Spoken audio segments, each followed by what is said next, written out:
One automation went wrong, my audio, of course. Well, welcome. Good to have everybody here. A lot of little mute buttons to check and uncheck as we get started here. So it looks like the stream is up and running. Things are a lot better than they were last week. I will explain everything about what's going on, but first, as always, good to see everybody in the chat. Getting some comments here. The sound is very quiet. That is, oh.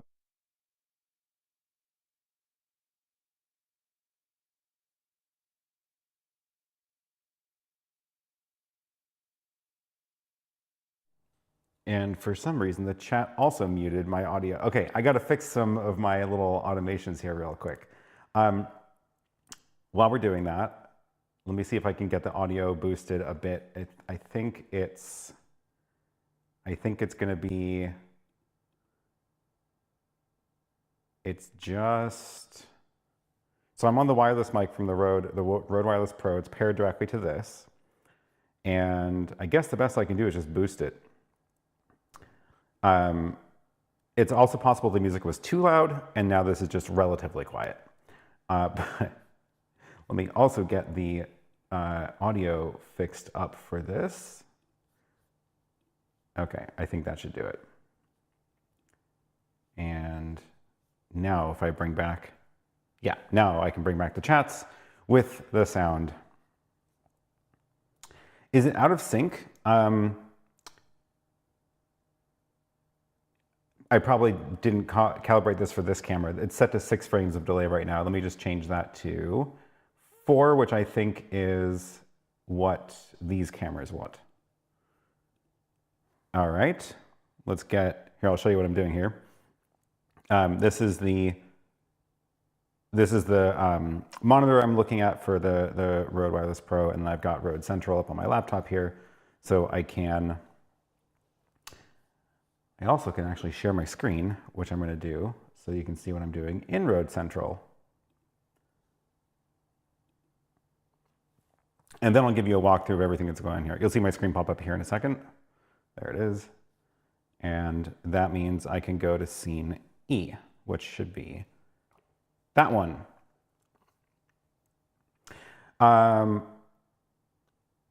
Great. Okay, so yeah, the audio, hopefully this is in sync now. It was set to 6 frames, which I think was the other camera I was using before, the Sony camera. This one is set to, these are the LUMIX G7s, which if I remember correctly is 4 frames of delay. Not 100% sure on that, so I might need to tweak it again. Okay, got things. I love this. Go easy on him. We are worse than a mother-in-law. I mean, it's okay. It's okay. That's the point of this show, right? So we are, oh, you know what's also, you can tell you're not on your better mic in the studio. Yeah, this is definitely not as good as a overhead microphone that's like a foot from my face, but also I'm in a very empty room and I can hear the echo in the room. And that's, I think, also making me speak quieter because I can hear the echo. I don't know if it's coming through in the mic, hopefully not, but that's just how it's going to be today. I don't know if I can do much about that until this is an actual lived-in space. But I also have this wide shot to show you of the rest of the space, and this one is actually on a little slider, so you should see the angle shifting ever so subtly as we are progressing through on this angle. I did make it to the other location as promised. So the plan for today is to walk through the gear here, talk about what I'm using for the stream. Today we're on the RØDECaster video, and then we'll answer questions and talk about whatever. So yeah, today's stream, I am only using the RØDECaster video. I am not going through my main studio. This is everything you see here is what's being used for the stream. So I have, you can see the 2 cameras in that shot, the main camera, the one looking at the desk here, kind of maybe feel like I should zoom it out. It's tough because I wanted to show you the close-up of the screen, but then I can't show you the stream back. Anyway, this is, and then that's also another G7 on a little slider. That's from YC Onion. They actually sent it over a couple of months ago, and I haven't had a chance to put it anywhere yet because I was in the middle of doing a lot of studio rearranging. So this one is, yeah, that's on the slider. Yeah, this one is a little bit too bright. I agree. That is, this exposure is a little bit much. It's also tricky because there are giant windows in the room. So the light does change throughout the day. And actually, I should probably turn off the main lights in the room too. Yes, definitely would need lots of sound blankets if this was going to be a permanent location, which it might be for a couple weeks here. I kind of want to rotate through some of the other switchers that I have here to test. So I might need to actually bring some blankets in. Okay. Let me talk about yeah, I guess I could go back and switch that. Should I fix that exposure first? Maybe we should do that first. This is, I'm just going to tone it down a little bit. This is the LUMIX G7 back here. Oh yeah, it's telling me it's like +3. So I can go and drop this down a little bit. Let's see, what should we do here? Maybe let's change the aperture. I want it to be a little bit bright just because that's kind of the look that I want, but not 3 stops too bright. There we go. And yeah, I've got the aperture light in the back for fun colors. That looks almost too dark, but it's at least looks less overexposed. All right. Hopefully it doesn't get too dark once the sun goes behind the clouds. We'll see. Got a nice big sunspot up there that I'm looking at on the wall. Some of the background is shining through the map display. Yes. Okay. So let me walk through the, how can I do this? Actually, I won't be able to do this entirely. And this is why I usually do these things in the main studio, because then I can show you the extra behind the scenes, but I can kind of show you what I'm doing here. So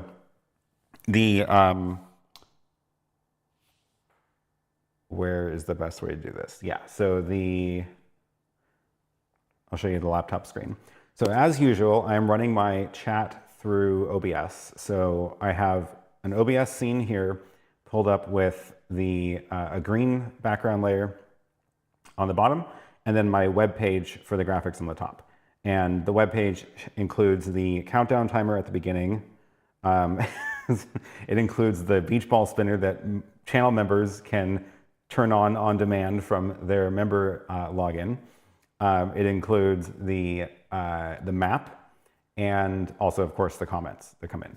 So when it is, that's all on the same web page. So in my main studio, what I can do is I load that into OBS, and then it outputs 2 different video signals. One contains the color of the information, and the other contains the transparency. So with a transparency channel, I can actually make it so that when the comments are on the screen, I'm not doing chroma keying. I don't have a green background in the main studio. I have a regular Luma key with the alpha channel. So the problem is once I go into a portable kit where I don't have the dual output and I don't want to use 2 inputs into the video switcher, I only have 1 channel to work with, and that means I need to chroma key. So now this screen includes everything, the chat and the map. So if I load up the map, that was what I mean. That's why I need to actually just go back to that screen without the overlay. Let me do that really quick. I can edit that scene actually to not include the overlay. So here is the chat, and no, I'll just go and show you my computer screen full screen. That's gonna be easier. So this is my computer screen full screen, and now if I turn the map on, you will see that it fills up that screen, and that means that this green gets keyed out. So this green is being keyed out if I show you if I switch over to the input that this is going to, it is duller because the green is being keyed out. And that's just how the limit of if you only have one, yeah, and I can see me poking through because the green part of the map is getting keyed. So I just have to automate turning on and off that layer in OBS instead, which is not how I like to do it. Instead, I like to have the dual key fill. Oh shoot, when I cut to the map full screen, audio cut out. So there's, this is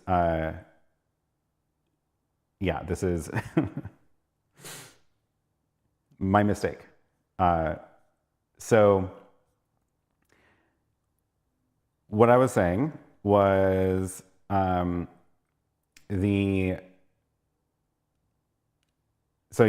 just a limit of having only one channel of graphics going into the switcher instead of dual channel with the transparency layer. And that is a combination of the limit of the RØDECaster video, but also because in order to do that, I need more gear here. So yeah, now that is too dark. That is quite a bit darker. I'm gonna bump that up again. Let's go like that. That should do it. So if I wanted to do the dual channel graphics here, I would have to bring the Ultra Studio 4K, which is like the half rack size box from Blackmagic, and use two inputs into the video switcher, but the RØDECaster doesn't have the ability to use a separate input as a alpha channel right now, so it's both things are at fault here. Okay, so that's the deal with, that's why the map looked a little bit different. So what I actually did was I had, and you can see it if I show you the multi-view here. The RØDECaster has, they call it scenes, and that lets you, that's what lets you layer things or do picture-in-picture. So I have a scene created here, which is actually got a bunch of things in it. One is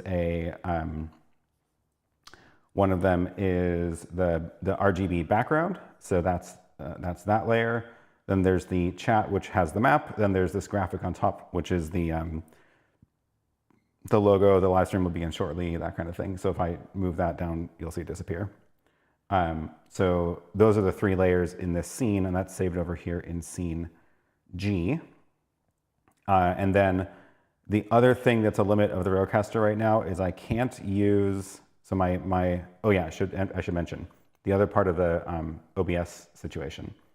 So the OBS, my computer is actually connected to this little box. This is what's turning the OBS output into HDMI. And in the studio, I have a much bigger one of these that has two SDI outputs with two different video signals. But this one only has one HDMI out. It's a small little one. This is going into input 4, which is the chat here. So if I show that comment, for example, you'll see that it's very small down in the thumbnail here, but you can see it's showing up there, and it's got a black background, even though in OBS it has a green background, because this is being keyed out. And this is the other limit with the RØDECaster video, is that because I've keyed out this HDMI, I can use this in scenes, and it works like you expect, like you can see the comments overlaid here, but I can't use this as an overlay. So there's also the overlay feature in the RØDECaster where I can put graphics on the screen like images. I don't even have one of my own logos in here, but what I would like to be able to do is use this as an overlay channel instead of having to create scenes for everything. So instead, I have to create a scene for each camera with the chat on top. So kind of, that's like the redundant thing I'm doing right now. So I hope they change that at some point. I don't know if they will, but that's how I would like it to work. But in the meantime, it does work. I just have to create an extra scene for everything. So you can see scene A is my main camera with the chat over it. B is the side camera with the chat over it. C is the wide camera with the chat over it.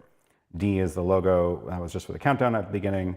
G is for the map. And then here are the super sources. So,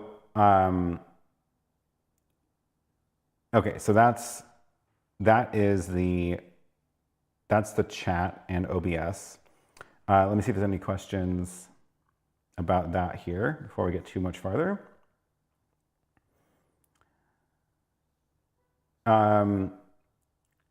Eric says, to me, the cabling for the setup seems not too messy, pretty neat overall. Yeah, it's not too bad. I did a little bit of cable tying around the sides of the table. PBE says, can you tell us about the portable workstation desk? It's just a very cheap thing I found on Amazon. It folds up so that into like a flat thing, and that's how it got shipped. And I like it because it has these 2 layers, so I can put like, otherwise it would just be like too hard to reach everything. So I put the RØDECaster up on the top, and then I get to like hide this microphone box down here and like the Ultra Studio down there, kind of out of the way. There is a link to it down in the description if you are curious. Irshad says, so do the scenes stay after power off? Yeah, so if you shut it down and turn it back on, everything comes back exactly the way it was left, which is fantastic. Yeah. Marcus says, is it possible to change the sizes of the inputs in the multi-source settings without using scenes? No, not really. So if I can show you the scene editor. Oh, let me get the chat out of the way first. So if I show you the scene editor, you wanted to know, can you change the sizes of inputs? No, so the inputs are just, the only thing you can really do is add a key to it. So if I show you input 4, this is where the chat's coming in. It has a green chroma key. If I turn it off, you'll see the green screen from OBS, which is not terribly helpful. And then, yeah, the only other, the options for scaling anything are on the scenes. So scene A is my, my main camera with the chat on top of it here. So you can see here's the chat on top. This is where I could scale this if I wanted to. And if I go look at my super source scenes like this one, you can see here I've got the wireless receiver cropped to my phone dimensions, so I can AirPlay my phone into that. And then for the computer, which is what we're looking at right now, I did not crop the computer, but I did crop myself into the corner here. So the dimensions change based on only in the scenes. Mike says my sound needs more delay. Earlier, people were saying it needed less delay. I don't remember. Yeah, I forgot to bring headphones too, so I can't even do my normal test. Normally, the test I do is turning on camera audio with the wireless mic audio, and then just doing a clap test.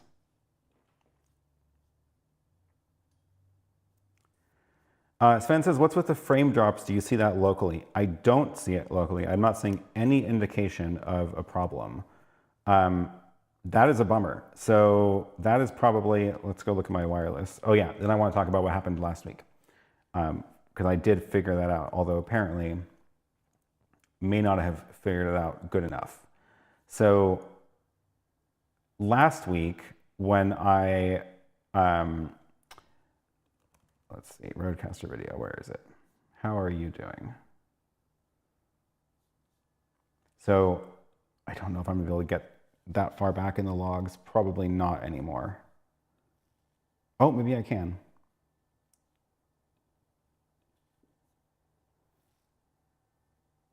Yes. Oh.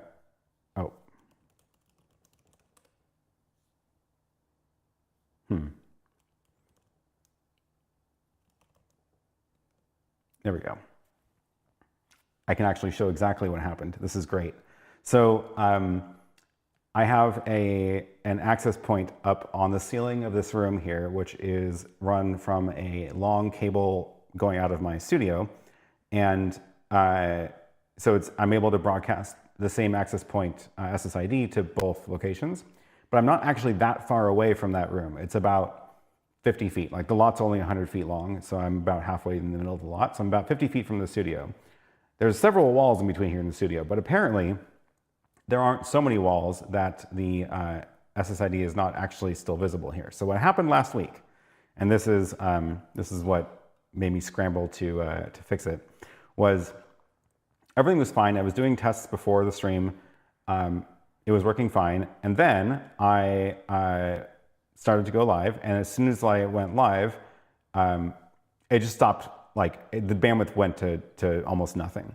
And I didn't know what was going on. But afterwards, I was able to pull up the logs. And I can show you the logs here from last week. So if you look at the timestamps, I should make this smaller so I can zoom into it. This is last week. It dropped from the ceiling access point here and reconnected to the other access point in the other building. And that was right before, and it did it again, and then it dropped again, and then here's 7 minutes before the show started. I was on the wrong access point. So and it's just a little bit too far away, so I didn't have a good signal, so it was just the bandwidth was almost nothing. So that's what happened last week, is it was on the other, it just hopped over to the other access point, so the signal was bad, and then that's why I had no ability to go live. So what I did this time was there's a setting in Unify where you can actually pick a device and tell it to only talk to one access point. So I've locked this to the access point here so it will never roam over there. And that's why it was, so now I have like a solid connection. I actually did stream 24 hours long that worked fine before today. And yeah, that was the difference. But it looks like I'm still getting drop frames here. So it seems like it's possible my bandwidth is not quite as good as I wanted it to be here. If it gets really bad, I can go run and bring a cable, but I would rather not, because the jacks aren't actually there are no jacks in the walls yet, so I just have one that's behind some shelves in that closet that I can tap into if I really need to.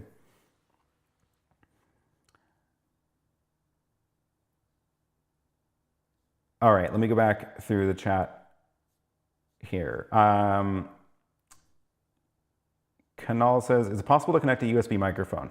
Yeah, so you can see the ports in the back here. There's actually a bunch of USB ports. I'm only using one. It's a webcam input for, it's actually an HDMI capture card that I'm using for this computer screen sharing. But there's a bunch of other inputs, and there are USB inputs for USB microphones, but they only support Rode microphones. So the Rode USB microphones you can connect into here, so that includes like the USB Rode Wireless Go receiver over USB would work, or like the PodMic USB would work, or yeah, any of the Rode mics that have USB interfaces will work there. You can also actually connect a RØDECaster Pro over USB. Can I run a speed test from the RØDECaster? No, I don't see any options like that for actually running a network test from that.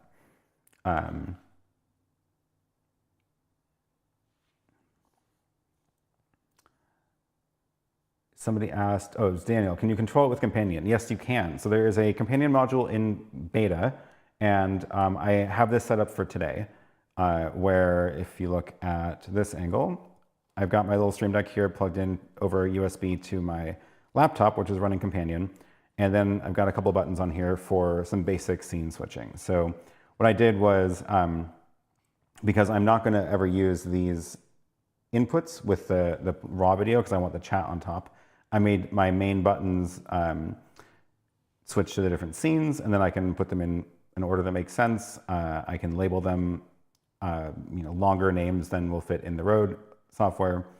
And then this is also hidden at the beginning where I can load the thumbnail. I can click the start show. There's a start and stop the stream button. So lots of different options for triggering stuff in the RØDECaster. It is still in beta, so that's still in the works. It's not finished yet, but if you download the beta version of Companion, you can actually install it and start using it.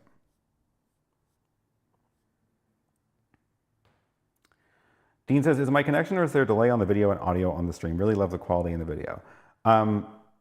It's possible I don't have the delay set perfectly here because I forgot to bring the headphones over, which would have been very helpful. Gwen says, the frame drops get pretty bad sometimes, ignorable except when you're demoing something that we need to see. I wonder if it's, does it look like it's dropping frames more when there's more motion in the shot? Like if I'm moving things around like this, because that would indicate that I really am tapping out the bandwidth available. I'm gonna have to go back and watch this recording afterwards to see what's going on. And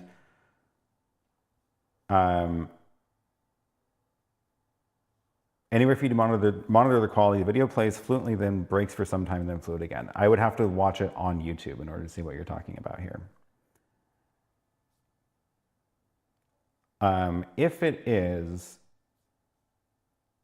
If it really is that bad, I will go and grab a network cable and deal with my closet to get access to that router. But if I do that, I can also grab headphones and I can actually measure the delay and I can show you that trick. Should I do that? Is that worth it? I can leave the countdown running if I do that.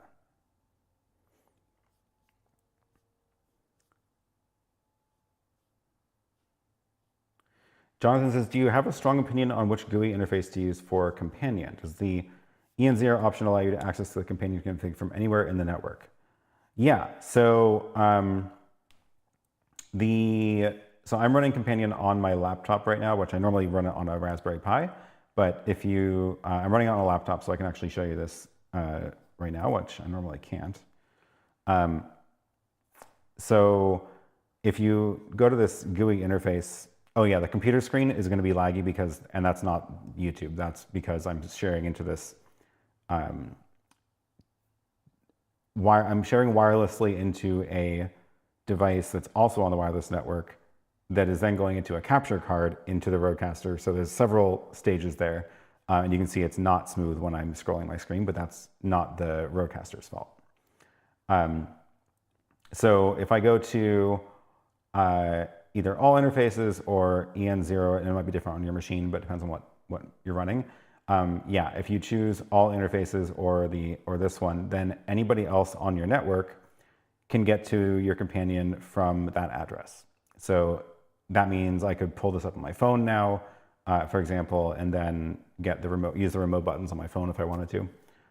This is how I normally do it on a Raspberry Pi. It's not using the GUI, but it's the same idea where it's just on the network and then I can pull it up anywhere from any machine.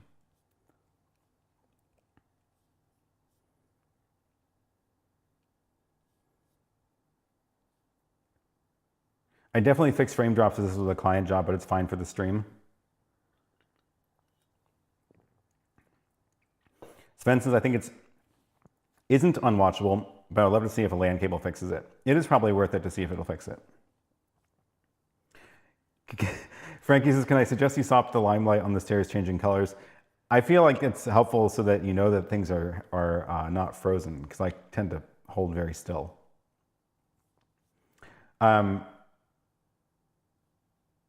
Mr. BNA Rick says, if this is live, I'm watching without any issues. Great, this is live.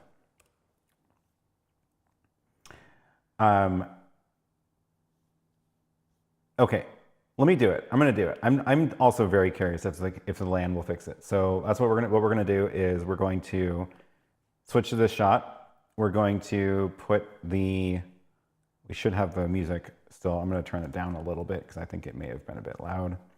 I'm gonna guess it'll take 3 minutes for me to run over there, grab the Ethernet cable. What was the other thing I was gonna grab? Headphones, and come back, and then, yeah, and then I can get into the closet. I'm gonna leave my mic on, and it'll drop out when I get too far away, but then it'll come back. We'll see how it goes. So I'm gonna put up a timer for 3 minutes and see what happens. I'll be right back.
I don't know why the mic didn't auto-connect when I came back.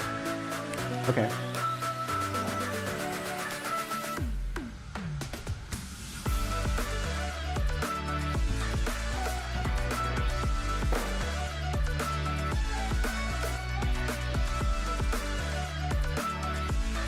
Headphones.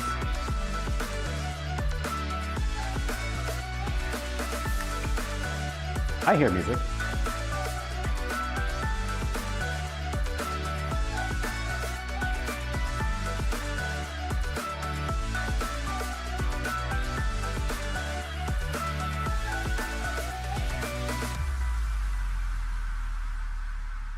Okay.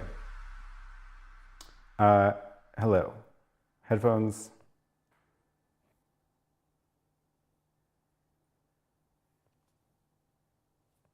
Can you hear me? I don't hear me.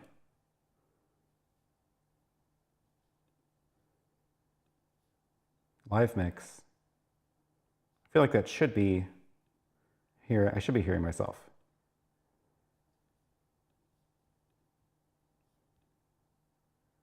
Yeah, you can hear me. Why can't I hear me? That's confusing. Oh, and I can't add audio channels unless I stop streaming. That was the other thing I remember.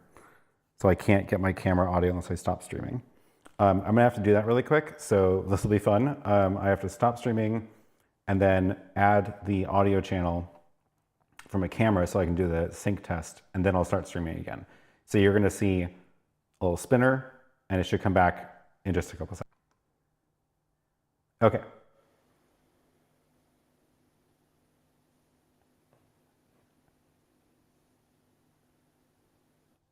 And I'm back. And let's see if I can change the headphone mix to include the camera. Hello? What? I think, oh, you know what it is? The headphone volume is just really low. That's all it was. And it was too much in sync with the headphone output does not include the delay from the mic, which is normally what you want, but that means it was exactly in sync with me, so I wasn't hearing myself on a delay. Okay, so with that out of the way, I can hear myself now on the mic, and what I want to do is see if... Oh, shoot. No, the headphone output always has the... always doesn't include the delay. So I can't use my normal trick of testing the sync.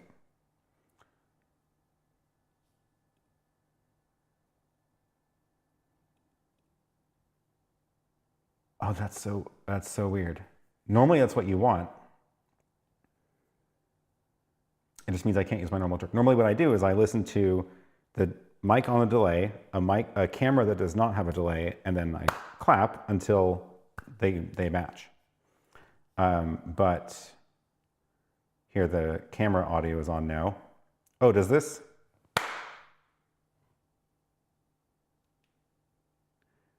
Okay, this is the test. You're gonna have to tell me because I can't tell. Do you hear one clap or two claps? I hear two claps because I'm hearing the camera delayed audio and my mic's real-time audio, and I can't monitor the delay. That is an interesting problem. Okay, while you're telling me if you heard two claps, I'm gonna go plug in the network wire.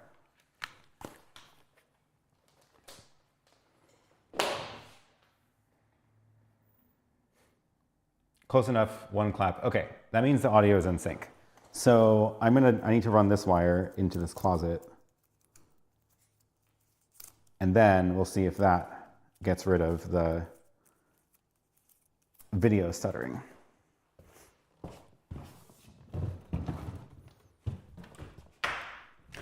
But in order to do that, I have to get into this little utility panel, which is behind the shelves that I built.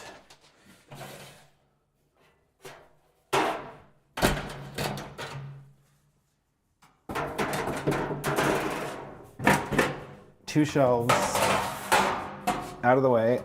and then I can get into the panel, and then what? And then I have to steal the internet from this.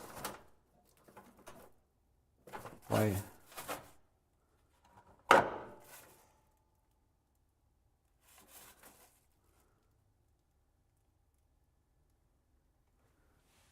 What are you going to? Oh, right. Reverse PoE powering the network switch in the closet. Forgot I did that. Okay.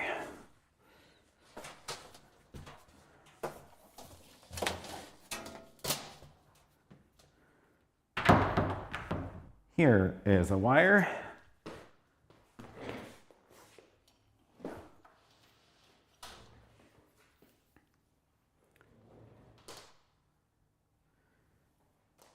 And let's see if it'll switch over.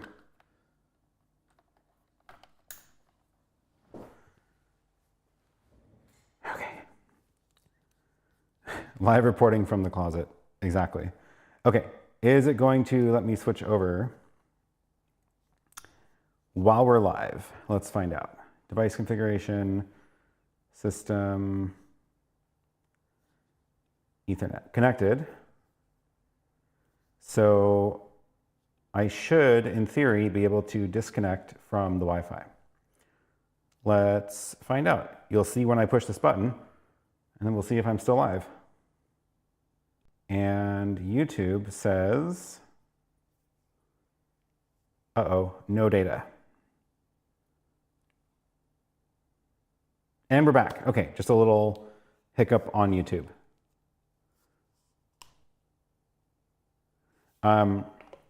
This is an excellent question. Does the RØDECaster buffer like an ATEM? Oops, my companion is also needs to get reconnected to it because it has a new IP address. 43.51. There we go.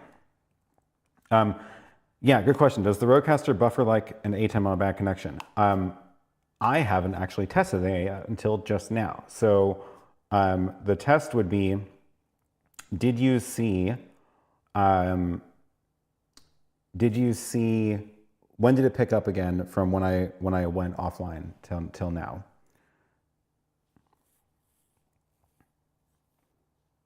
So did it, let me scroll back. So if I watch it back, if I watch myself turn off the Wi-Fi, then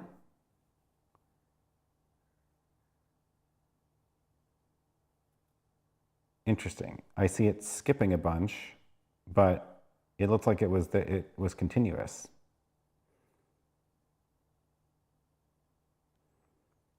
Oh yeah, something is weird. Something is really weird. Let me just start this. Yeah, it's weird. It's like super low frames per second. Probably having to do with switching the connection number. Let me start and restop the stream. It seemed to pick up where you left off, even heard you say no data. So that means it does buffer. Okay, I'm gonna stop the stream. And we should be back.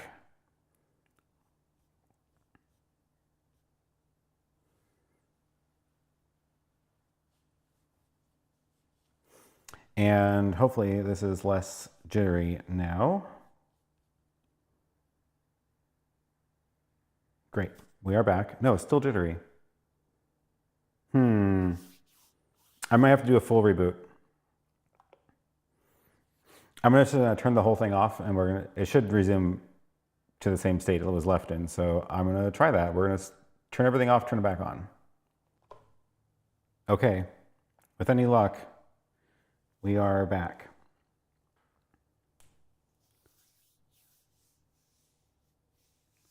So Okay, let's cross our fingers and hope this is. I'm glad the chat's having fun.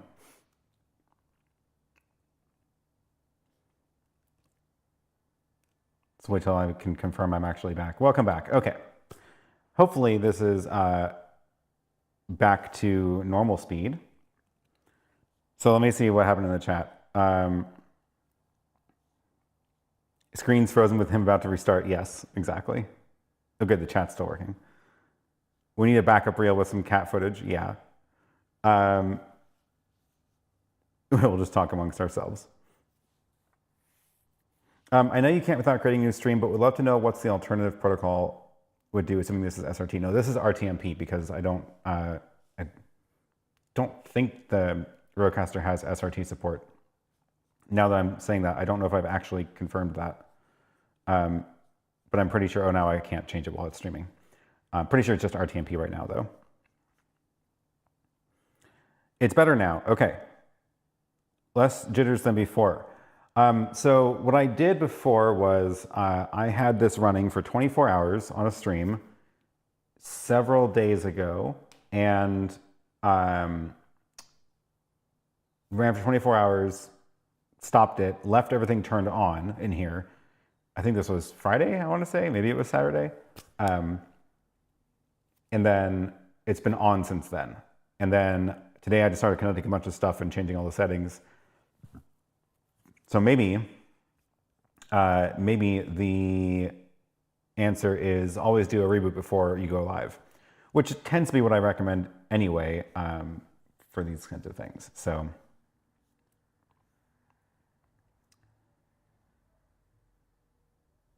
Rich says, this may be an encoding bug in the RØDECaster. It seems like it. It seems like something about it being on for that long and then me changing a bunch of settings and unplugging things. Looks like I got it a little bit choked up. Would network bonding help in the situation? It appears it was not a network problem after all. Yeah, it looks like it was an internal encoding issue.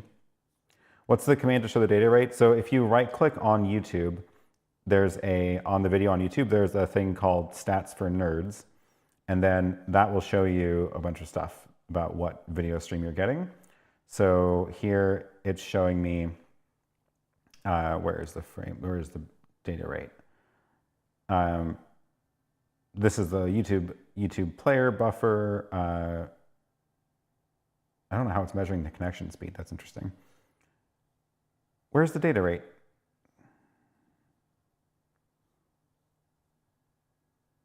Weird, I don't see it.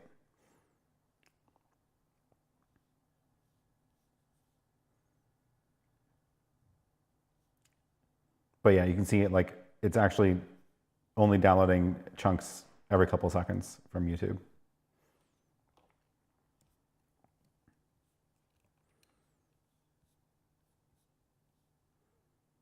I did run, I literally streamed to YouTube for 24 hours from the RØDECaster video. It was just streaming this empty room. And I wasn't doing anything with the RØDECaster. I wasn't like pushing any buttons or unplugging things or changing any settings, but I just left it on for 24 hours streaming to YouTube.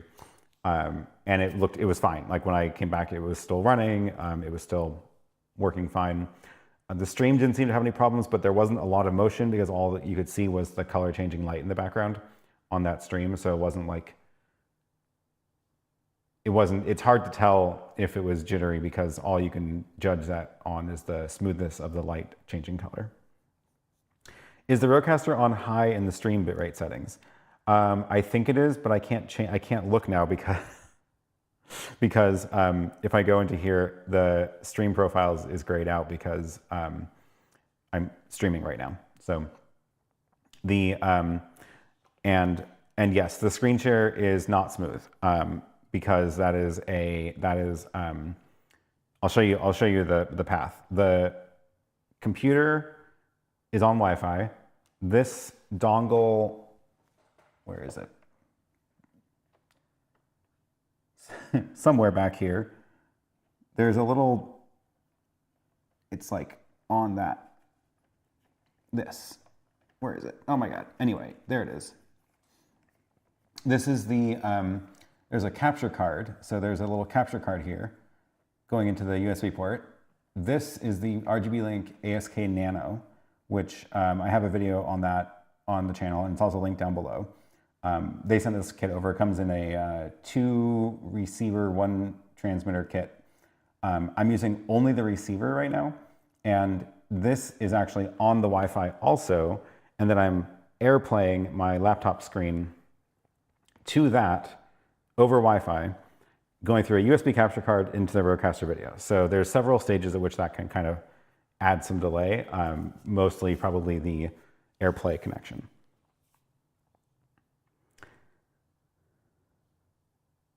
Rich says, this also fixed the lip sync for me, which now looks fine where it wasn't prior to the reboot. That's interesting. I guess that makes sense. It's all related. Emerald's confirming no SRT. That's what I thought.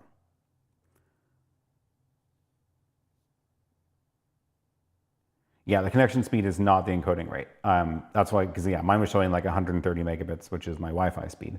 That's just how fast I can get chunks from YouTube. Chad says, what is a good bit rate at 1080 30 for YouTube? So they recommend, I think it's actually in YouTube, I think YouTube has a chart somewhere, but usually like 6 to 7 megabits a second is what you want for that generally. Can we try the clap again? Good idea. And let me see if my headphone mix might also be fixed without spilling that can. So what I should be able to hear is if I, no, it really wants to always show me the no delay version.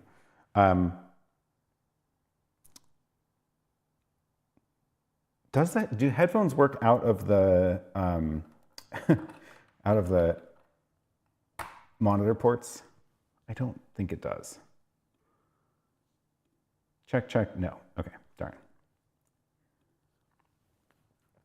So I won't be able to hear the delay, but you might be able to. So I'm gonna turn back on the audio from this camera, so you're gonna hear me twice. It's gonna be echoey, and I'm gonna do a clap, and then you're gonna tell me how many claps you hear. Echo, echo. That's the built-in mic on the camera. So here's a clap. So I heard 2 claps. I heard 2 claps because I'm hearing real-time microphone delayed camera audio.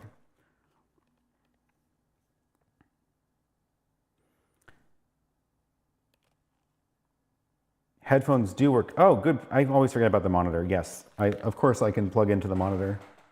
That is a great point. This monitor.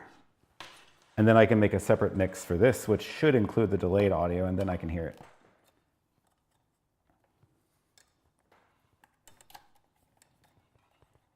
Okay. Then menu. So I should be able to turn on, check, check, check, check, check, check, hello, hello, hello. Oh, mute is on. There we go, check.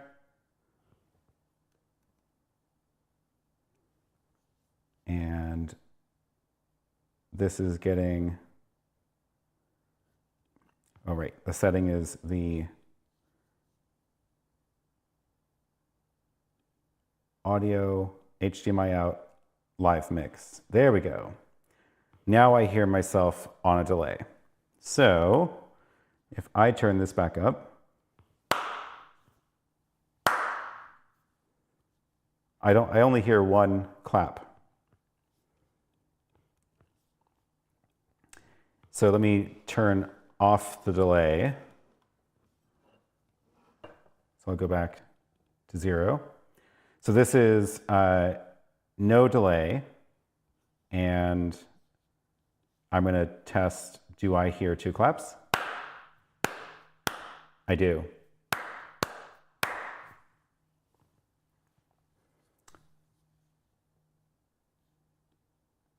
Check. They're closer in sync than I thought. 2 frames. 4 frames. Now they're in sync.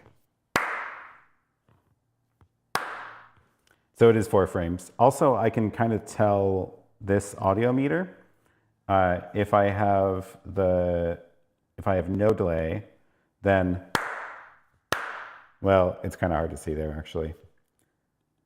I can hear it though. Great. Now I can turn that down, get rid of that echoey audio, and we are back.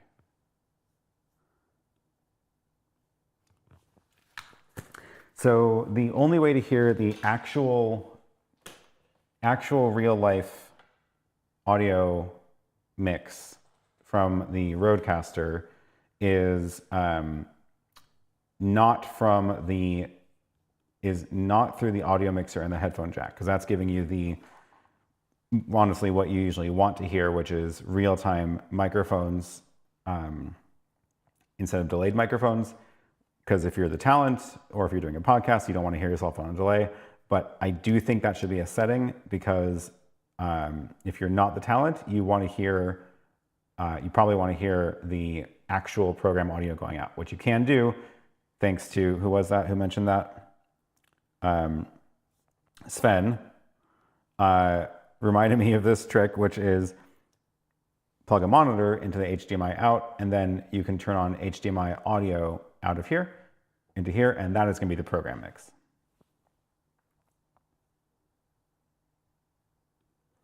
Check the bitrate at the bottom. If it's 7, it's on high. Yes, it is on 7. I don't know if you can read it, but that is showing me that it's 7 megabits.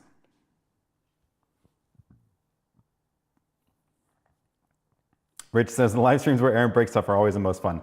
This has been one of those streams for sure. That's just how it goes sometimes.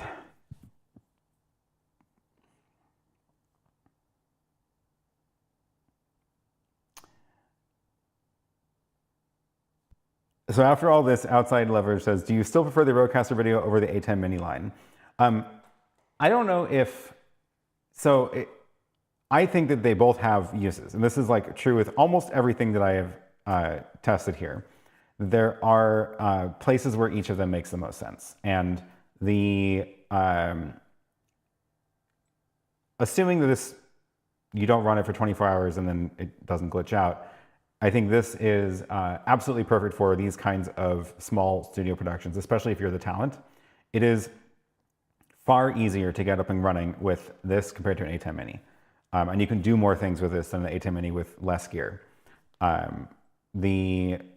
Even just this, even just the ability to, show this layout with my screen next to my face, that doesn't even exist in the ATEM line until the ATEM Mini Extreme. So that's already now at least the same price point as the RØDECaster video. And this layout is also a lot more flexible in the RØDECaster compared to the ATEM Mini Extreme.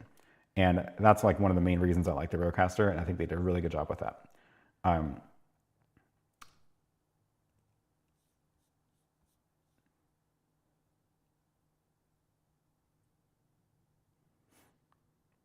Renee says, I only see one level meter reacting, so the camera audio is not on.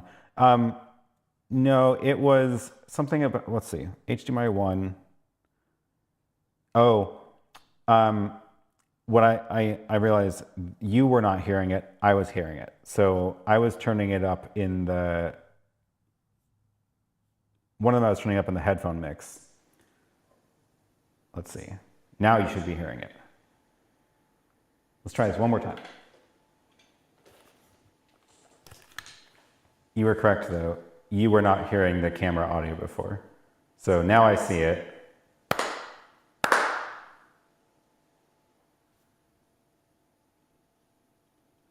There's 0. I hear a long delay. And I can see a long delay.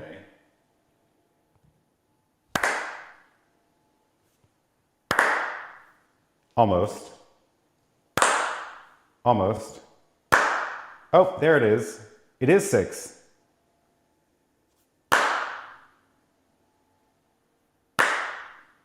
Yeah, it is 6. When it's 0, I can see 2 pulses. And with 6, I only hear 1. And now it's just room echo, not voice echo. So let's drop that back down and clean that up. After all that, okay. Wow.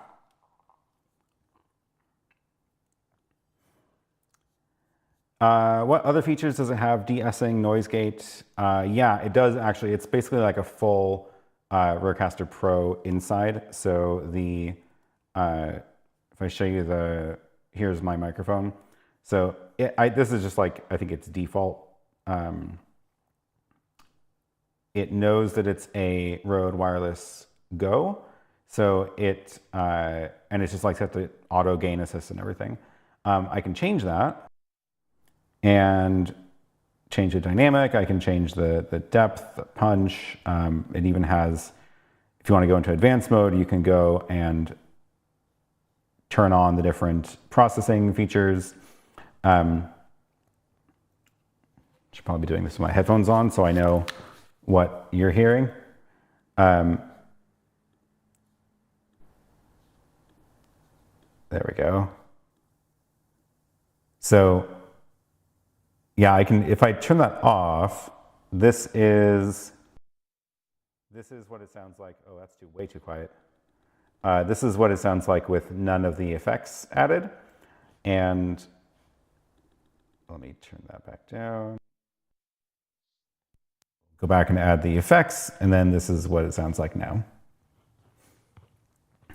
And for this, I should be monitoring out of the headphone jack because it's very distracting hearing myself on a delay, which was one of the problems with the ATEM Mini workflows, that you don't have the ability to monitor yourself without a delay. Okay, we got that dialed in.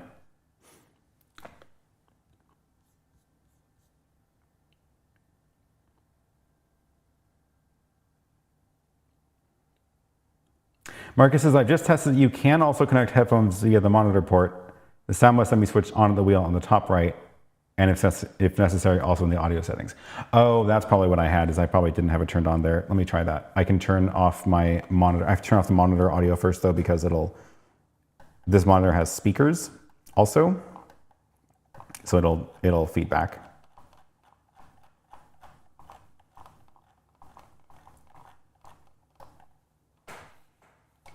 There we go. Okay. Now I can safely unplug that.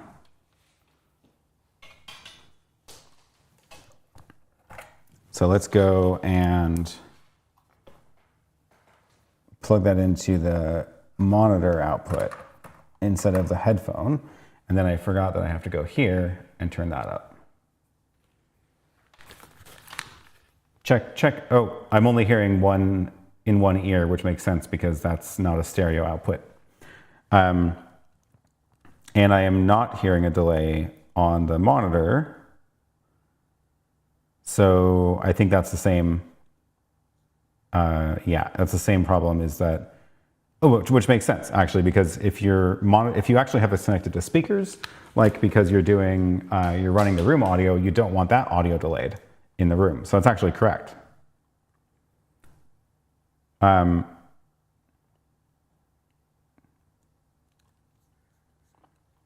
Rich says, Marcus is correct. The monitor does work to hear audio delay, but it's very soft. I don't hear the delay though, and I don't want to, because if I'm powering room speakers, I don't want that delay added. But I was definitely hearing myself there. So interesting. The main camera is overexposed now. Yeah, the sun has moved in a lot. So now I have much more light coming from that wall. It was a lot grayer this morning.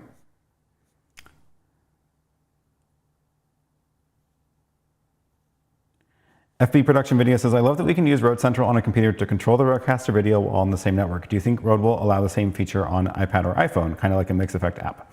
So what they did do already is they added support for Companion, which means that there is this third-party software you can use to control it, which I've got connected to the Stream Deck. So this is how I'm doing scene switching. And this is running in my laptop as separate software, sending commands over to the RØDECaster. And that means that, yes, somebody absolutely could write an iPhone app that does the same thing.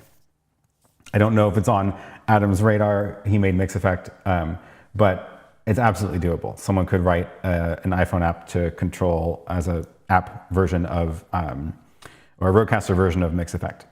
Rode also could do that. I have no idea if they're working on an app or not, but yeah.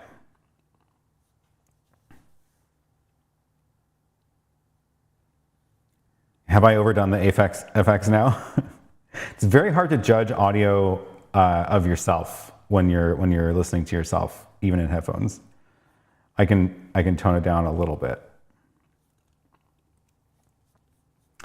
Which webcams work with the RØDECaster? That's a great question. I have not found a list yet.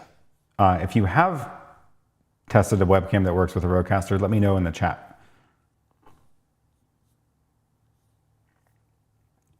Thanks, Gwen. I just want to say you're doing an excellent job working through everything. It can be hard reading only criticisms, so I want you to be sure you're doing great. Thanks.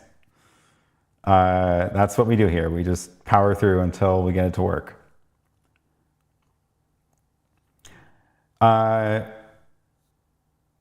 Josh says, can you talk a little bit about your chat interface? I watched the video you made several years ago, but what you're using today looks more refined. It is mostly the same. However, at least on the display side, what you're seeing there is mostly the same. What I see is completely different than what's in that video. And this is, well, speaking of trouble we got up to last week, somebody realized that I showed the URL of the interface I'm using to control the chats on the stream, which is this, and went and visited that URL in their browser and got presented with a nice login screen that asked them to sign up and make an account, which they then did, and then got into my chat interface, and the chats weren't showing up, but all the other buttons were. And that was the chaos that ensued last week of the countdown music randomly going off. And I did fix it all up. So now if you go there, you will get a login screen. It will not let you make an account. If you did manage to somehow still, and actually I don't know if I have deleted everybody's accounts from last week. So if you did make an account last week, you might still be able to log in. However, then you will not be able to see the buttons on my screen that I'm seeing and control my stream. I have fixed it all up, added a bunch of access control. This is all to say that my chat system is extremely homegrown, cobbled together code. And it is very, very patched together with duct tape and safety pins. And yeah, that was a fun day.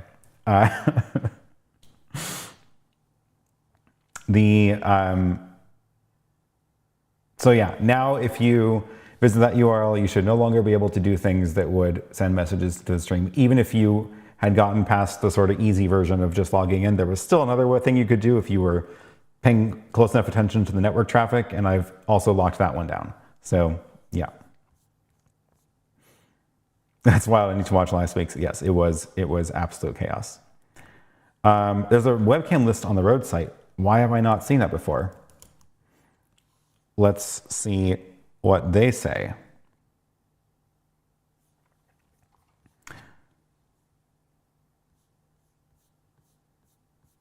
Where would it be?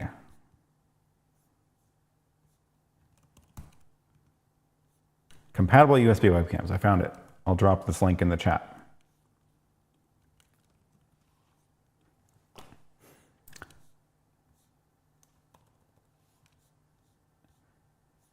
Here are examples of UVC devices that we have tested and can confirm are compatible with RØDECaster Video's USB inputs.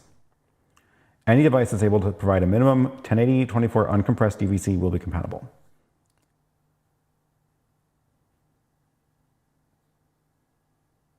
I can add one to this list because this capture card that I'm using works. So I will do that.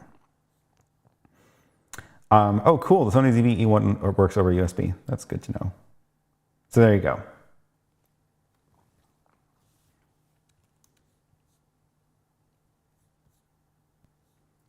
Yes, my room is very, very reverent. It's true. It is just a completely blank, empty shell in here right now. There's a giant flat wall there, over there, and no rugs, nothing. It's a brand new house, not even finished yet. I'm missing the network jacks in the walls, and the power to this house is all run from a single extension cord. Fun fact. That's the real magic here. I am plugged into the wall outlets. The light and like this stuff is all plugged into the wall outlets, but the breaker panel has a wire that is just shoved into the front of it that has an extension cord that runs outside the window and up to the temporary pole in the yard. So.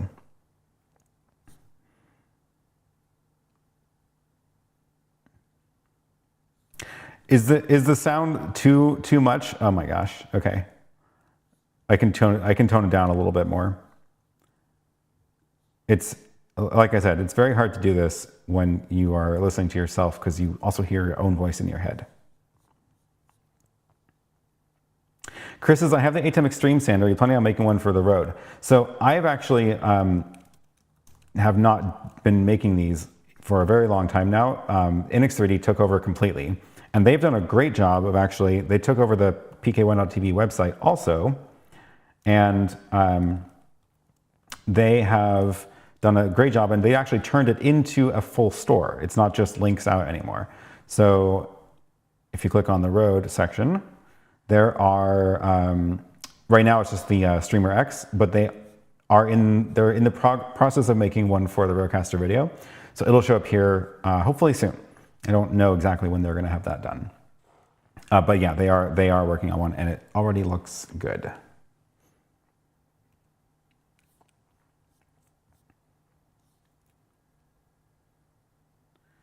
Bullhorn says, love seeing LUMIX cameras still thriving. Yeah, these are the G7s that I got ages ago that were my main studio cameras for a long time. They turned into the podcast set for the House Files podcast, but then we moved into that house, so I had to take down the set. And these have just been sitting in a box. So nice to give them some use again. They're still great cameras. They are certainly good enough for this kind of thing. Man, it is really getting really bright in here. And also, again, thanks to YC for this little slider that's been doing a good job of sliding this camera back and forth. Kind of fun for a slightly dynamic angle. I don't have a camera pointing at it though. It'd be kind of fun to see that closer up. Let's do that with this one.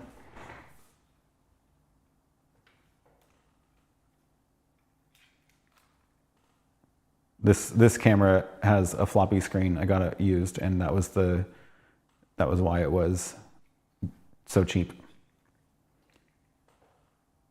There we go. Oops. That was the focus ring.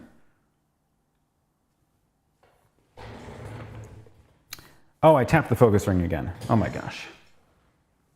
Come on. I guess I do need to focus it.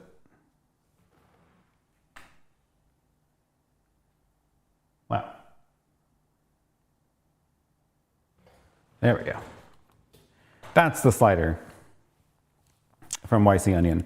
There should be a link to this down in the description also. It's kind of fun, and I just literally don't have room for this in my studio because I've just packed it full of too much stuff. But here is the link.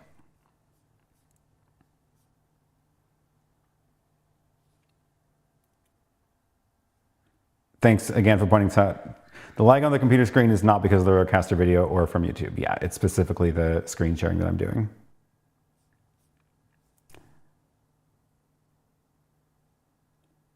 Vitaly says, hi everybody, I came directly from arriving in my hotel.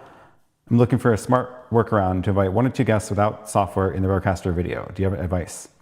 Oh, well, if you're already packed and situated, then my tip won't work anymore because you need some extra gear. What can you do if you're already there? Do you have an extra computer? Because one of the easiest way to do if you're going to be using the RØDECaster video and you have guests that you don't want to have them have special hardware, then if you still want to use RØDECaster video, the easiest way to do it would be through a website called video.ninja, which is, I'll drop this link because that's kind of a weird thing to say out loud. The way this works is you can create a room for video chatting, and then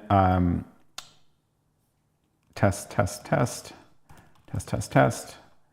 and then you send this link to your guests, and when they join, they'll just get a web page that they can join from a phone or a computer with the webcam. Then they'll show up here, and then you can create a scene for those guests, and bring this into OBS, or actually don't even need to bring it to OBS. You just need to make it full screen on a monitor. And as soon as your guests join, they'll just appear here. So the trick is you need to get that into the RØDECaster. So you'll need HDMI out from your computer, or and then just like mirror your screen into the RØDECaster. That would work. You could do it through OBS as well, but that's kind of the way to do it if you don't have the ability to have any extra hardware. If you don't need to, if you're not totally set on using the RØDECaster video, then and Eric is one step ahead of me here, StreamYard is absolutely the easiest way to do multiple remote guest live streams. The downside is that your entire stream has to be broadcast from StreamYard. So you can use the RØDECaster video as a webcam into StreamYard, but your guests won't show up in the RØDECaster. They'll be only on StreamYard. So that's the easier option. The video.ninja option is harder, but gives you more control. StreamYard just like takes everything over, and everything just kind of works magically. So it's great, but it's also magic, and then you're not going to get the same level of control. So that's my tips for you.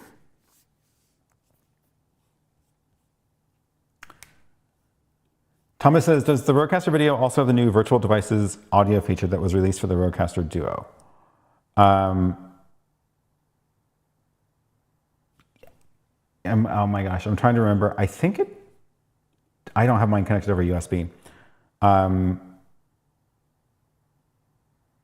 Pretty sure it does. I'm pretty sure it always did, actually. Now I can't remember exactly what it was. I know Emerald's been playing around with this. Keep me honest here. I think it does, though.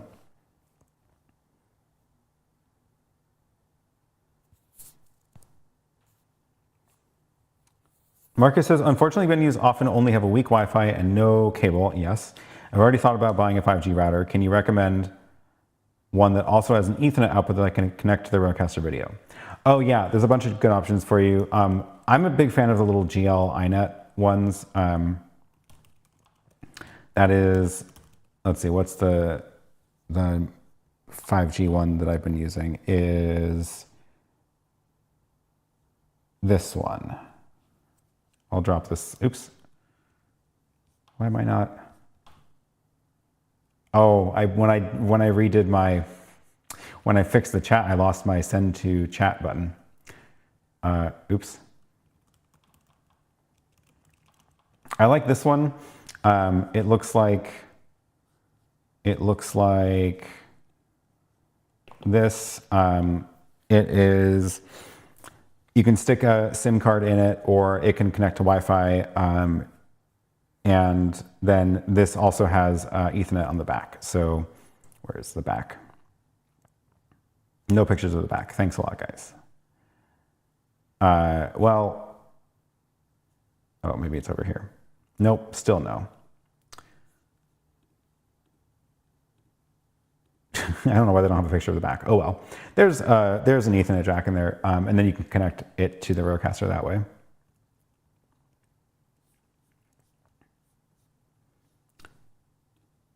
On Mac, they don't work yet. I haven't tried Windows. Okay. So there are some virtual devices, but this is why I can't remember exactly what they changed in the update. But there's some virtual devices that you do get right now, because there's like the you get the different. Oh, now I remember what it was. It's currently you get a USB or a USB 1 or just a single chat mix, but on the Streamer X you get all these other ones, which are browser, chat, game, music system. These are from the Rode Streamer X when I had that connected. And that part's not on the Mac version of Rode Central yet.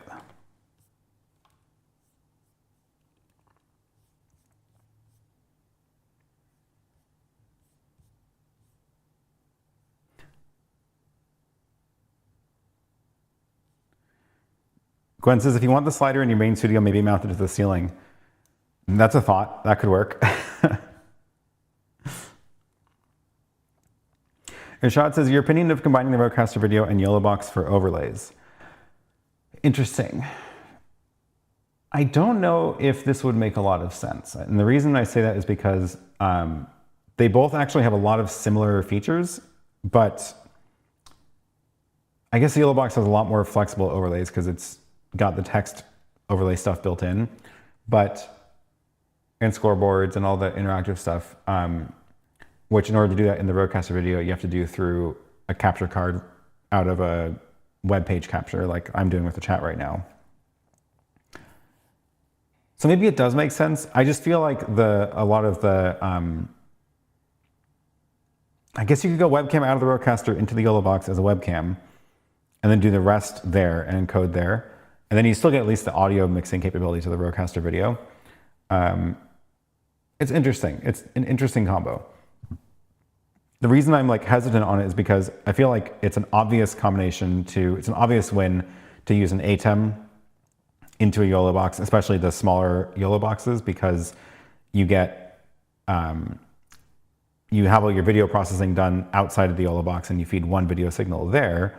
But with the RØDECaster, it's doing a lot more. It can do a lot more than the ATEM can do. So like it makes more sense to run the stream from the RØDECaster, I think. I don't know. It's an interesting combo. Maybe I should try a stream that way. Gwen says, I hate that a lot of gear on Amazon doesn't show the pictures of the ports. Yeah, it's really annoying. I don't know why.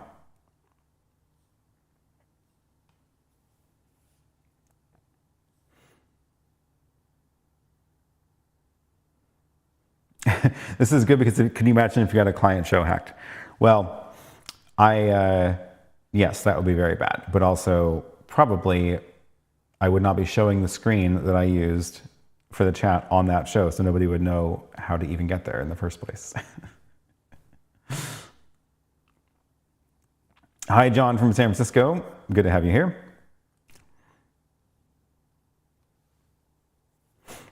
Matt says, I think the RØDECaster Pro 2 with the Ultra is the better combo. Yeah, that makes more sense to me because the RØDECaster has way better audio than the YoloBox. The RØDECaster Pro is way better audio mixer than almost anything, frankly, at least video switchers wise. So then going that into the YoloBox where you do all your video stuff in the YoloBox, but keep all your audio in the RØDECaster, makes a ton of sense to me. Emerald says, what I find annoying with the Stream Deck implementation of the RØDECaster is if it gets restarted or the connection's lost, it doesn't auto reconnect. Interesting. That's probably fixable. It's still beta, so there's still time.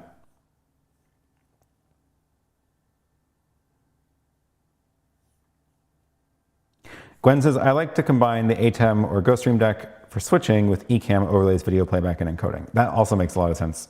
And I think in that model, the YoloBox would fill the same role as eCam in that way as well. Okay, was there something else I wanted to talk about? Let me try to think. Have I gone through the full rig? Let me get this other camera back. in looking at the desk.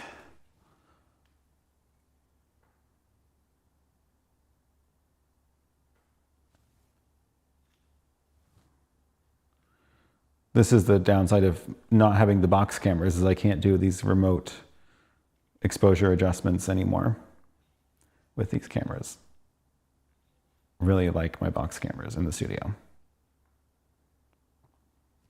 Okay, now focus on that. So yeah, we talked about the Stream Deck, we talked about Companion in the Companion module for the RØDECaster video. I've almost done this entire show without touching the RØDECaster itself, thanks to the Companion module. And we talked about the Wi-Fi issue from last week. So funny, but yeah, I don't know, was that when the stream was still lagging out? Did that come through? The whole thing about the RØDECaster hopping over to the other access point, and that's why my bandwidth tanked. So, oh, now I remember, somebody asked,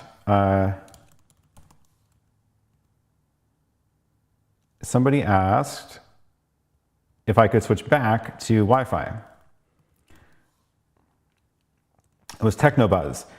Is it possible to go back to the RØDECaster video Wi-Fi now that we know it was encoder problem, not network problem? Should we do that? That seems like a good way to break the stream at the end. Yeah, so what I can do is I can go back and get this thing on the Wi-Fi, which actually I can do on my computer too, but we can do it on the screen. Wired is connected, wireless, Wi-Fi on, connect to the studio. Oh, did I delete the password from it? I think I did. Let's do this on the computer because it's a little bit easier to type it in that way. Device configuration, network, Wi-Fi. There we go.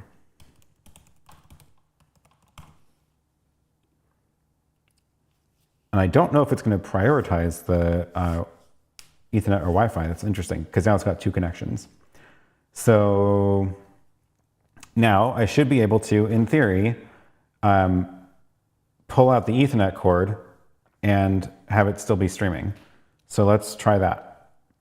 It should auto reconnect to YouTube. Ready for this? I will pull this out and you're going to see me pull it out. So you should see if there's a gap. 3, 2, connected. I see it says connected now. Okay, so it took a couple seconds. Do it live. We got 3 and a spinner. That must be the YouTube delay. I said 3, 2, 1, and then I pulled it out. Oh, now it's showing me stream interrupted reconnecting. It's showing me that on the screen here, but it looks like it's already done connecting. It's back. Okay, so I didn't touch anything. It did it on its own. I pulled out the cord and I just let it do its own thing. I didn't manually restart or stop or anything like that. So now we're back on the Wi-Fi. And we will see if it starts lagging or anything. Marcus says, I actually only use the Elgato Stream Deck software instead of the Companion with the RØDECaster. Does Companion offer many advantages for the RØDECaster video? So I actually haven't done like a side-by-side comparison of the capabilities, and even if I did, they're not done yet, so they can still change. So the whether or not the module itself is better or worse is actually not the interesting thing here. The more relevant thing about it is that if you're in Companion, you can control more than just the RØDECaster video. And this is true with the Stream Deck Elgato software too, but once you start collecting more broadcast gear, there tends to be more Companion modules for it than Stream Deck software. The other big difference is, this is not true with how I have it set up right now, because right now I'm only using what you're seeing on the desk, But normally I have Companion running on a Raspberry Pi in the studio rather than on my laptop. And that means it's always on, whether or not my laptop's there or a computer is on. I can reboot the computer and I can still use the Stream Deck. And I just like having all of the Stream Deck stuff be self-contained on that Raspberry Pi and have it be its own server. So that's the bigger difference, I feel like. And that's why I tend to always just use the Companion integrations rather than the Stream Deck integrations. Full recovery, great, back in business.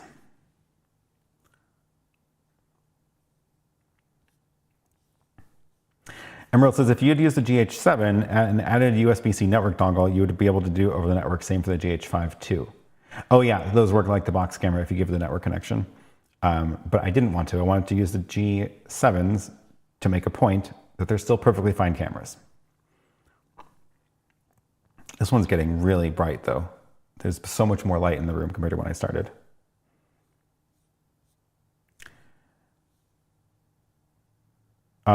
Yeah, so now that I'm back on Wi-Fi with the RØDECaster over Wi-Fi, it is in my Wi-Fi settings. This was the key to make this work.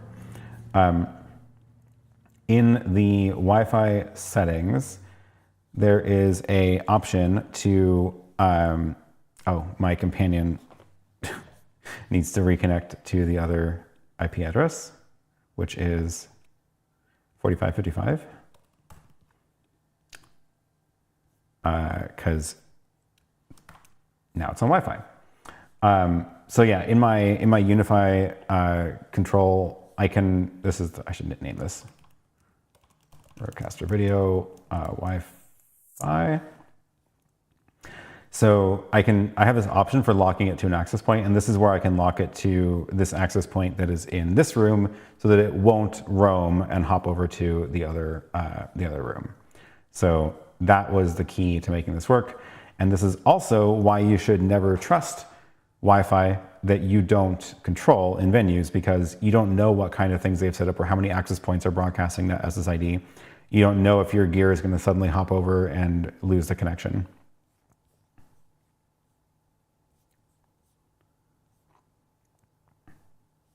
Oh, this is a great point. Companion gives you triggers, variables for more complex things, which you don't get in the Elgato software. Yeah, there's tons more stuff you can do. As soon as you want to control multiple devices, especially if you want to do things in multiple devices simultaneously, that's where Companion gets a lot more interesting. Like I can say, and I don't have it on this one, but maybe I can show some of my buttons on the studio one. What's a good example of that? Probably my pre-roll button. So here I can, when I push one button, I can tell the ATEM to do things. I can tell my graphics software to do something. I can tell my audio mixer to do something, right? I can tell OBS to do something. And that's all with just a single button press in Companion. And that is not the same as what you can do with the Elgato software. So that's the other reason I like it a lot. Video's been playing smooth on Wi-Fi so far. Great, okay.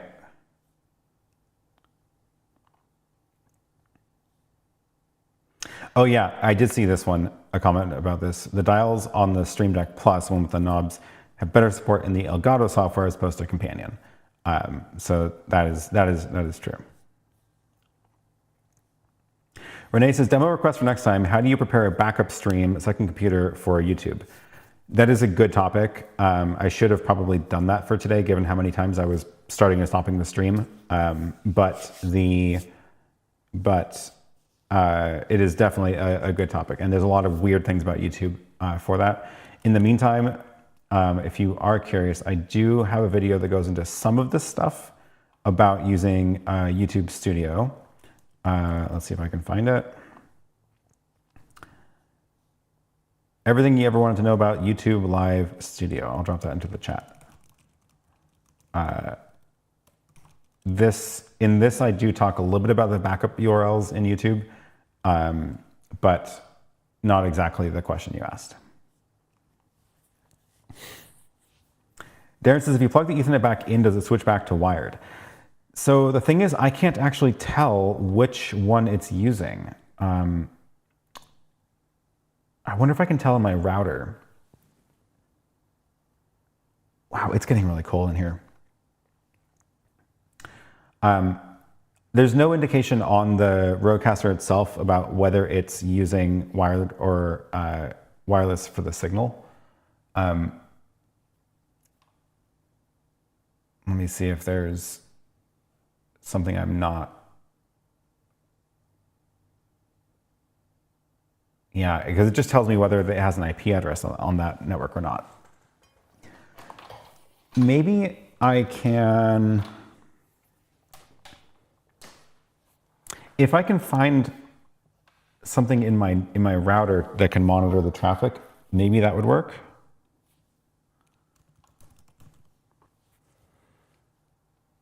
Yeah, this will work. So this is showing me the Wi-Fi uploading at 10 megabits, and here's the Ethernet one. So if I plug this in, let's see what happens. I'm going to plug it in and not push any buttons. So, okay, I see it has the address on the RØDECaster, and we'll see if it auto switches over or not.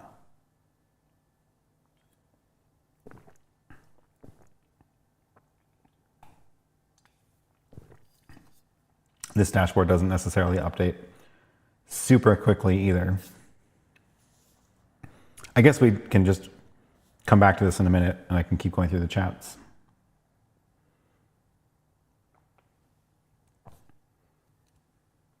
We'll come back to that.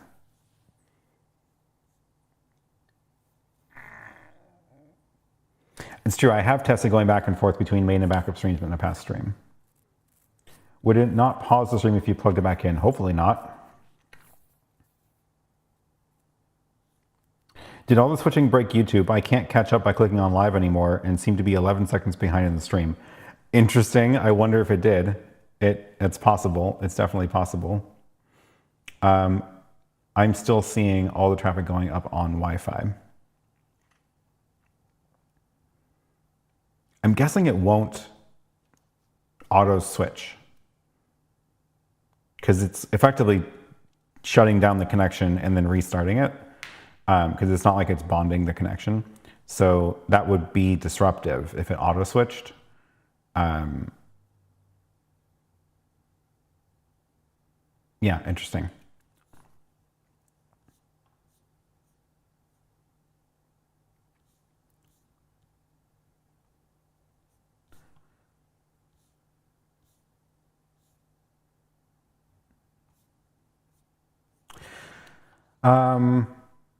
Yeah, it's still just on, oops, it's still just on the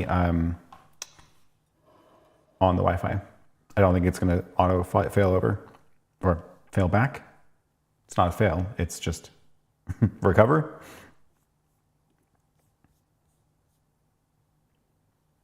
Technobuzz says, I've checked my YoloBox Pro into the RØDECaster video via YoloBox EVC and it does not see it. Looks like HDMI only. Okay, that means it's not providing the raw uncompressed webcam feed that it needs.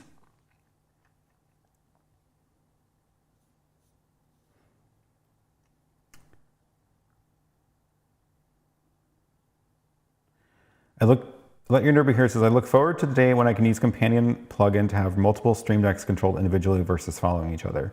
Pretty sure you can. I think there's a special option you have to check to link them. Because I've definitely had two decks plugged into a computer before. Oh yeah, that was the other thing I wanted to mention, Companion. So I forgot about this. Right as I was setting up the show, I noticed a huge change when I updated Companion. So I'm using 3.5. I did download the latest beta. I don't know why it's saying it's not the latest beta. I did download the latest beta. And when I went to go make some buttons, I noticed that there's a thing missing, which is there's no more delay feature in the action. And I was like, oh no, what is that? Like, can I not delay actions anymore? But it just moved to work differently. So now there is an internal action called wait. And this actually cleans things up quite a bit, because now you're forced to put your actions in order. And if you want there to be a gap between sequential actions, you can now see it there instead of it being just like a number on the side. I can show you what it looked like on the other one actually, because my Studio companion is not up to date with the latest beta. So if you look at my Studio companion, each of the actions has a delay, and then it actually becomes kind of hard to tell what's happening when. That one doesn't have any delayed actions. This one does. Because they get, you can't tell whether, like if this one has a delay, this is going to run 5 seconds later, regardless of whether it's here in the list or at the top of the list. So it's really hard to actually tell what's going on here. And then also this delay of 1,000 and 5,000 milliseconds, you have to check whether you have relative delays turned on up here or not to tell whether this one's going to happen at 6 seconds or at 5 seconds. So I think it's actually a really smart move of cleaning it up to work this way. It just really threw me off because I was like, oh my God, how do I delay actions now? So it's just a new internal, if you just search for internal in the list here. And the other new thing in this beta is the action groups. So I can actually make a new group of actions. So it's like nesting sub actions here, but then that lets you do more complicated chaining of actions together. Just thought I would call that out because if you are downloading the latest version to get companion support, you might be surprised when you suddenly don't have that feature anymore.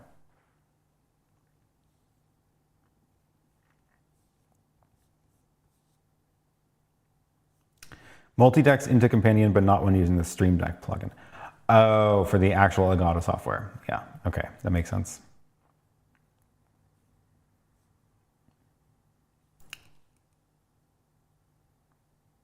Matt says, when I produce, I like using the device, so I've never used companion. I see the value as a single user, but I got the Yolo deck and we'll just use that once it's fully integrated. I think the real value with companion is once you have multiple devices you want to control. Like if you're using a RØDECaster, or like, there's no RØDECaster Pro companion module yet, but if you're using like a Behringer X32 mixer for your audio and then the YoloBox for your video, then you can make a button that does two things, one in each device at the same button press, which is really, really nice. Does companion migrate the old delays into the new weights? Yes, it should. I haven't updated my Studio one yet, but it's supposed to do it. So, and I've heard a couple people say it has in fact done that.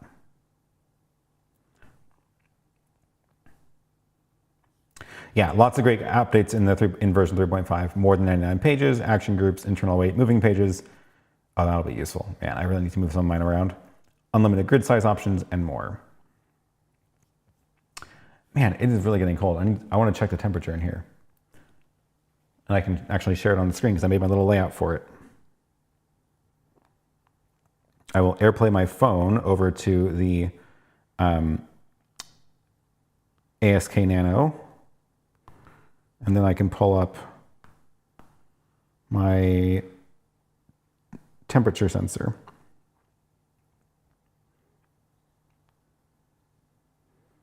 So this is, I mentioned this is the unit where we are running temporary power. So I literally have an extension cord running into the breaker panel that gives power to everything, but that means it's limited to 15 amps, so I can't run a heater off of that. All this gear in here is barely at 3 amps, including the fridge that's on and the overhead lights.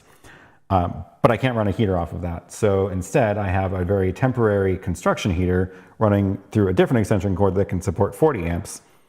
And I just had to blast the heat in here in the morning before I came in, because it's been below freezing now at night for the last several nights. And check out this temperature graph. This is over here is yesterday when I ran the heater for until it tripped the breaker for some reason. That extension cord is a problem. So this morning, so this slow arch is the sun warming up everything. And then as soon as the sun goes down at 4, temperature just drops. And then at 7:30 this morning, I turned on the heater and I brought the other heater in on its own extension cord. And that one does not trip the breaker. So I ran that until you can see it actually got it got up to 68 or so Fahrenheit in here in just like 20 minutes. And then the other heater tripped. So it's just kind of been hovering at 68. And then I turned it off right before I started here at 9. And the temperature has been falling since then. So we are down to 57 Fahrenheit right now, which is 14 Celsius. And it's getting a little bit chilly. It is colder than I want it to be right now. So I'm gonna have to get out of here.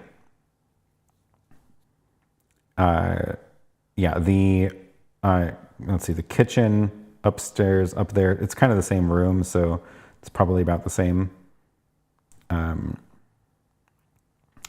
The bedroom, which I closed the door to make this volume of air smaller, so it probably started getting colder.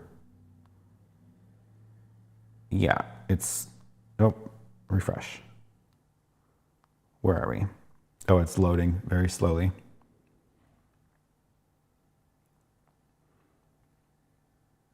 These are little sensors that are all, I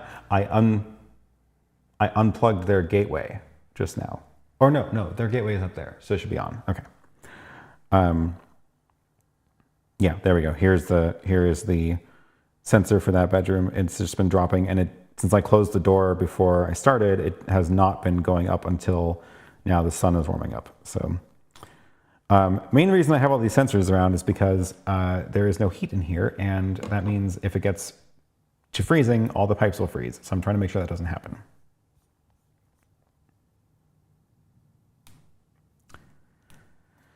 Oh, Curtis is back this week. That means he starts in like 10 minutes. Great.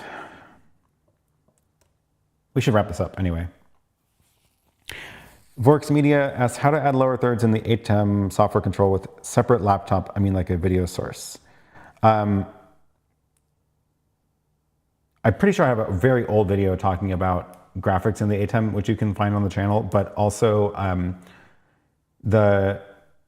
you can bring any video source in through HDMI. So if you're doing graphics in a computer, you can just HDMI out into the ATEM or into the RØDECaster also.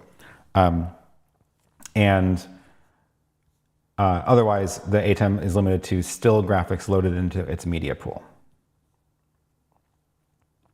Marcus says, how do you connect your phone to the RØDECaster video? Same way I connect to my computer screen. So it's, there's a little dongle, there's a capture card and this is a little HDMI capture card, and there's a little RGBLink ASKNano. There it is. There's a link to that down below.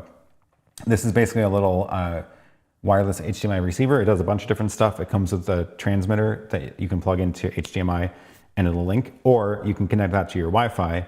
And then if your phone's on the same Wi-Fi, you can just AirPlay. So that was just AirPlay screen mirroring from my phone, and it shows up on the network like an Apple TV would. And then it's just plugged into the RØDECaster.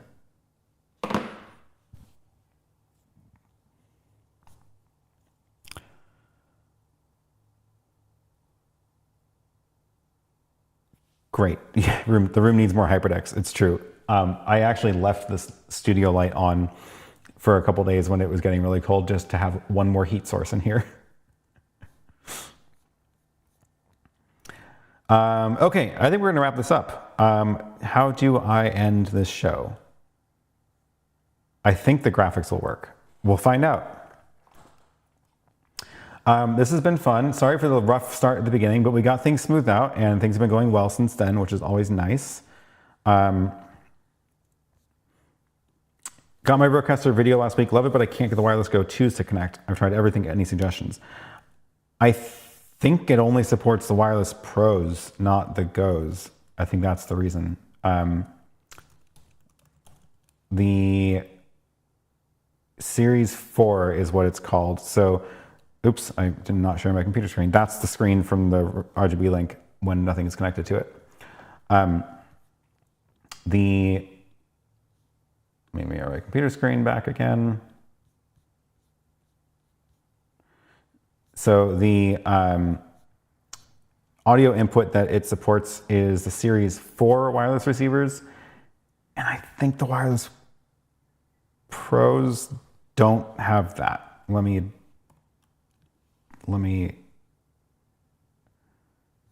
see if I can find whether that's the case or not.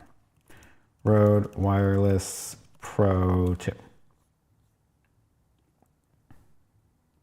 Somebody in the chat will also know. Oh wait, Wireless Pros do support Series 4, it says. Okay, that should work then. Sometimes it can be a little finicky. I've noticed about like getting the timing right. So what you have to do is on the RØDECaster, you have to go to the tap to pair, and then right then tap the button on the mic capsule, and it should find it. I have noticed that sometimes I have to do it 2 or 3 times for it to work, but it'll usually eventually work. And then also make sure that the receiver is turned off on the other one, otherwise it might be fighting over it. But it should work. It should work. Had to confirm that. It would be great to have another RØDECaster video stream soon. We'll see what I can do. I think what I want to do is next week come back into here. Hopefully it'll be a little bit warmer. And do a different switcher entirely and run this show off of something totally different. Like I don't know, maybe YoloBox, maybe the GoStream. Ooh, actually it might be the GoStream. We'll see. I have to check the release date of something. And then kind of rotate through those for a few weeks. And then as soon as there's an update to this, which there's if you were paying close attention to some of my screenshots, screen sharing, you may have noticed a feature that is in beta. Once that is released, definitely gonna do it again because I can talk about it and it'll be great. Great. Wireless Go 2 and later. Okay, cool. Oh yeah, make sure they're on the latest version of the firmware. Absolutely, that would be another thing to check. Okay, that was fun. Thanks everybody for coming. We are going to wrap this up now. Thanks to you for all the questions. Thanks to everyone for bearing with me as we struggled through the rough spots today. Let's see. Do I have the ability to run my credits? I think I do.